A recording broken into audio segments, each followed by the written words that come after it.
Magang kay ganda po mga bossing, mga ma'am. Nandito po tayo ngayon sa TR4. Ito po yung Chaong Villa Escudero Interchange.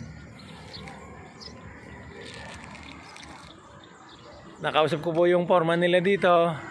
75% na po sila sa kanilang project. So konti na lang makukumpleto na nila to at mato-turnover na sa San Miguel Corporation. Konting panahon na lang po, madadaanan na rin natin to ng mga sasakyan natin at hindi na tayo matatraffic sa mga bayan. Diretso na po ito hanggang Lucena City.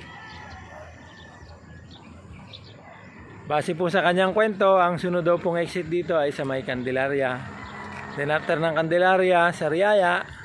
Then after ng Sariaya, yung Tayabas exit. Yung pasensya na po kayo sa aking video. Telepono lang po ang aking gamit. Wala po kasi tayo ng mga GoPro at saka mga 360 na camera. Sana po ay makatulong ito sa inyo ng konti at makapagbigay ng konting impormasyon. Aking pong tagubilin, lagi po tayo mag-iingat lalo na sa pagmamaneho. At siyempre kung saan man tayo pupunta. God bless po sa lahat mga bossing, mga ma'am.